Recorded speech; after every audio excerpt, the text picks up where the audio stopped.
All right, so today we are looking at an example on tax tables. Now, I have a few students who are currently working through this topic, and I find a lot often get very confused with and quite overwhelmed with these types of questions. A, because they're very definition based, the things that the questions are asking, and there's just a lot of stuff happening. So students often get lost, kind of just lose track of where they're at. So hopefully this video should give you a nice comprehensive overview of how tax tables work, and I will introduce a lot of the definitions as we work through this question.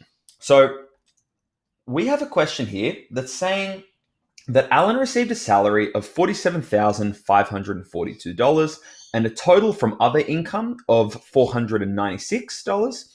His total tax deductions were $1,150. During the year, he had already paid tax installments amounting to $10,710.75. Now, first we want to find his total income. So the total income here is the total amount of money he made in the year. So it's relatively self-explanatory.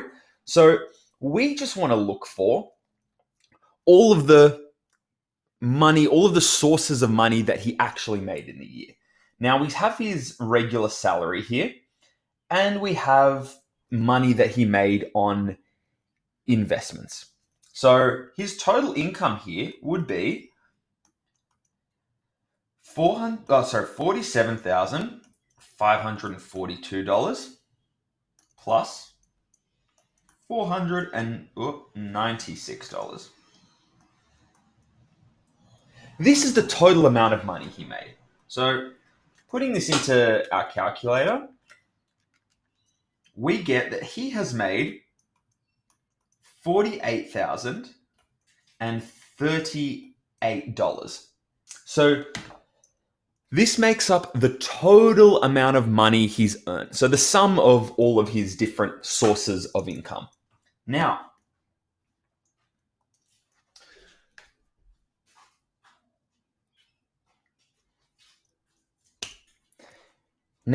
when we actually look into his tax and this taxable income that is mentioned in Part B, this is the money that he gets taxed on. So often when you're doing your tax, you will claim certain deductions which get taken away from your total salary to give your taxable income. So we can express this mathematically as our taxable income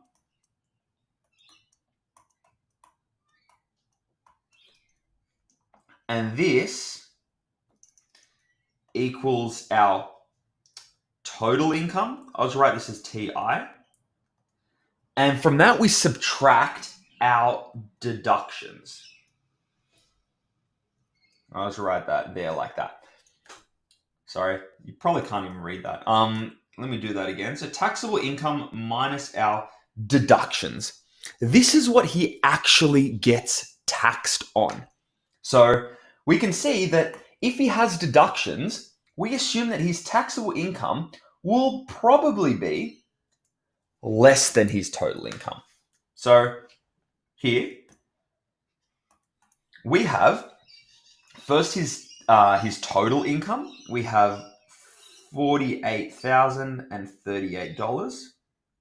And from that we subtract his deductions of, let's look for it in the question, 1,150. So these are his tax deductions. So 1,150. And we get that his taxable income is $46,888. This is what he's actually getting taxed on. This is the number that we will input into our tax table. This is what's going to allow us our taxable income, the income that you can be taxed on. That is what we're going to be using to calculate his tax. Now, before we get into that, we will look at part C. Now,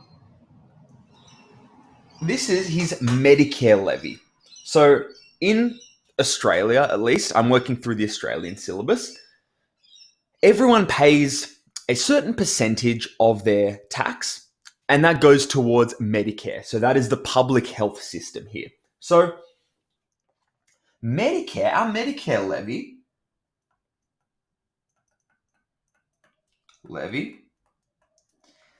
is 2% of our taxable income. Sorry for the shocking handwriting. It's not good today. So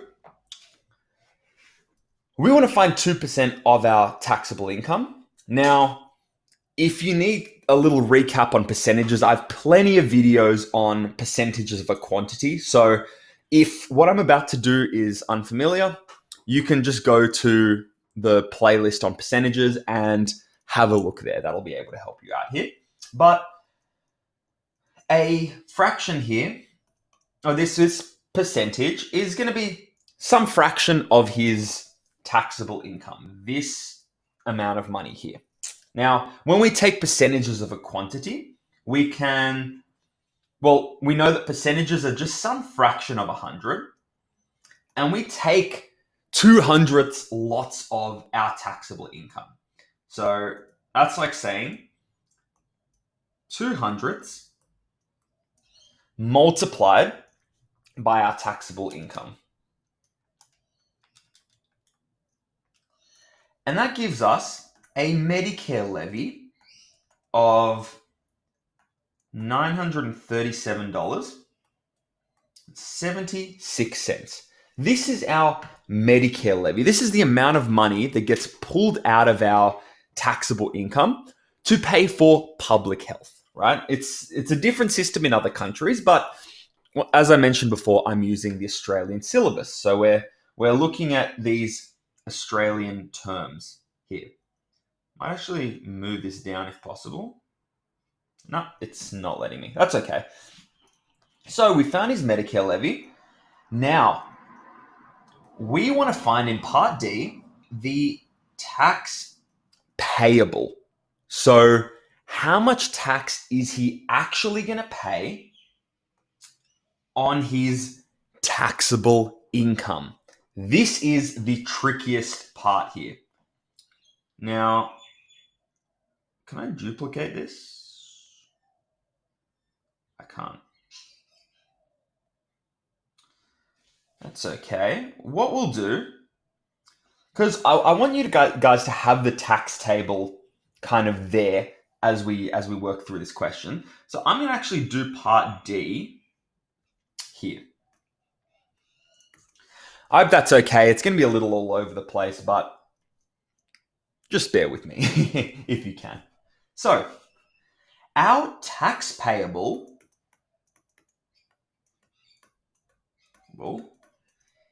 is just the tax we pay on our taxable income.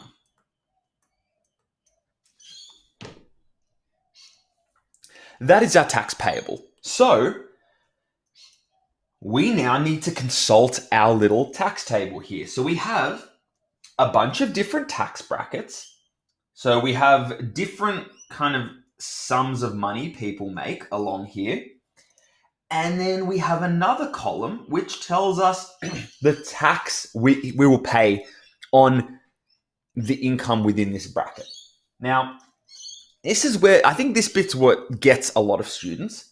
But let's just make note of our taxable income. So TI for our taxable income, this was, I think it was $46,888. $46,888. Now, we want to find which bracket this value falls into. And you can see that it'll fall into this one, of people earning between $37,001 and $80,000. So, what this table is telling us is that people that make money in this bracket have to pay, the tax they have to pay is just a regular, just a sum of money of $3,572. So everyone in this bracket pays this amount of money, as well as 32.5 cents for each dollar over 37,000. So let's get another color happening here, just so we can color code all these things. Now, I'm going to work through this step quite slowly, but our tax payable is going to be, well, this amount of money, that doesn't change. So that is $3,572. Now, what they're asking here is 32.5 cents, lots of every dollar over 37,000.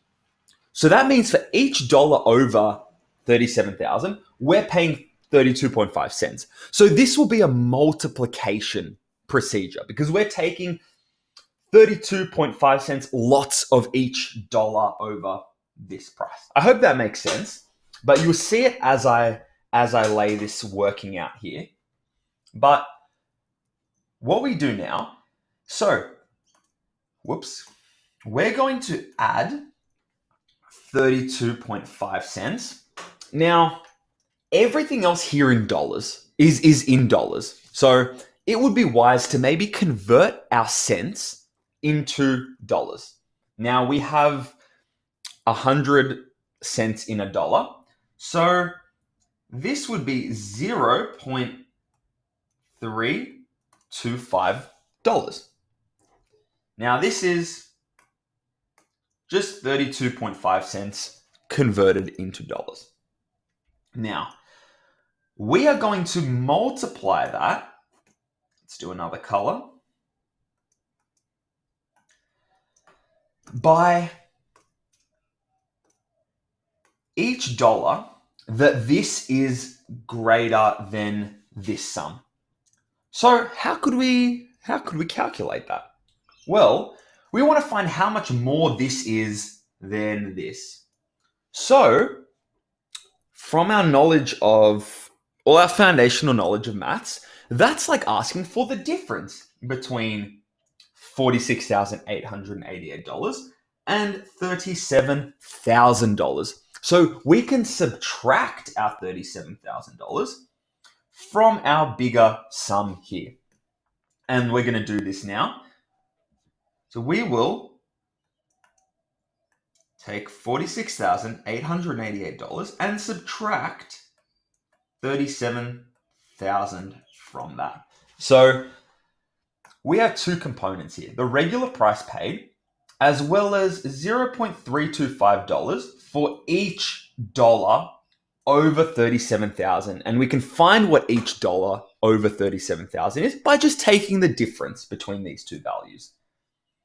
Now, some people like to go an extra step and say, just so they don't confuse themselves, because this is a hard step, they'll say, all right, well, 3,572 plus 0.325 times, and they'll just compute this difference here,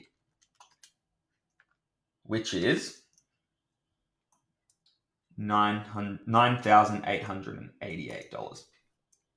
So we've just done this operation just to find that, well, this Alan, this person in the question, has made $9,888 more than 37,000. So taking this, plugging it all into our calculator, we will get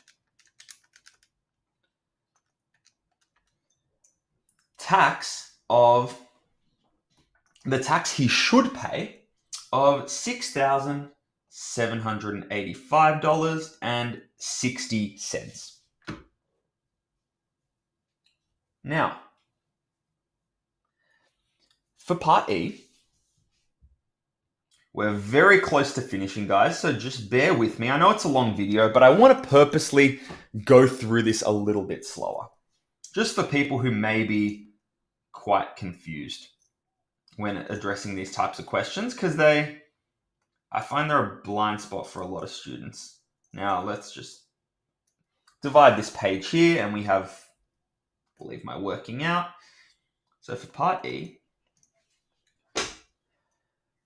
we want to find the refund due or balance payable when Medicare levy is included. So what this question's essentially saying is that the way it works in Australia is we pay something called pay-as-you-go tax, which is essentially where the government doesn't just trust us to do this on our own, pretty much. So they've introduced this pay-as-you-go system where the tax just gets taken from us from the actual pay. And at the end of the year, we have installments of tax we've paid, which in this case is this number here, $10,710.75. And once we actually put through our tax and put, our deductions through, then we will get probably a different number to what we've been charged. And we will either get a tax refund or we will have to pay more tax. Sometimes they underestimate it, sometimes they overestimate it. And depending on that is whether you get a tax refund or balance payable. So we have here refund due or balance payable. Now, the Medicare levy, here it's saying that, the Medicare levy is included in addition to the tax payable. So the tax that this person has paid is, I'm going to write here total tax, is our tax payable plus our Medicare levy. And adding these two together, we get $6,785.60 in addition to our Medicare levy, which was $937.76, I think. So, adding these together, we get $7,723.36 change. Now, this number here, this is important, is the tax we should pay. Now, I'm going to write that down. So, the tax we should pay. So that means, let's look at this. So Alan's done his tax return, and he's saying, I should have only paid $7,723.36 change, but with my pay-as-you-go tax and the installments I paid, I paid $10,710.75. So, that's not fair. I should have paid less tax. And this is factored into the system. So, what do you guys think? Do you reckon he'll get a refund or have to pay more money? Well, the amount of tax he should have paid is less than what he paid with his tax installments. So he will get a refund in this case. Now, let's think how we could calculate this refund. That would be just the difference between what he paid and what he should pay. Therefore, first of all, we know he's getting a refund, and that will be equal to the tax installments. So tax installments minus the tax payable, the tax he should have paid. He should pay.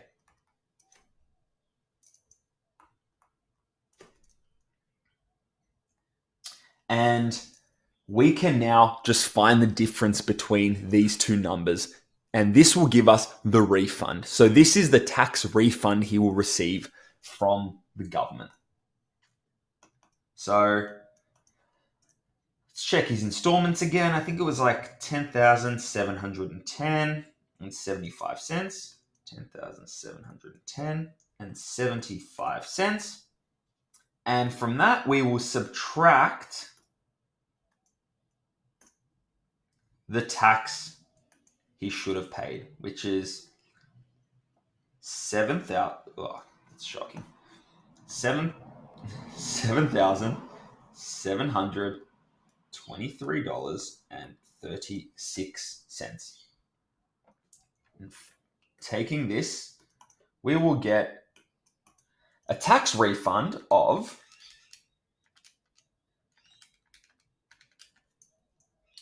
$2,987.39. So obviously these questions aren't trivial. There's a lot to work through here. But as I said before, it is very definition based. We have a lot of definitions we need to know here. We need to know our total income, our taxable income, what a Medicare levy is, what tax payable is, and why there is a refund or a balance payable. Now, hopefully we've covered it all here. Sorry for the all over the place working out, but I hope this gives you a little bit more confidence in approaching these types of questions. Let me know if I've done anything wrong in the calculations, but this is more or less the general procedure you'll get in approaching these types of tax table questions. I'll see you guys next time.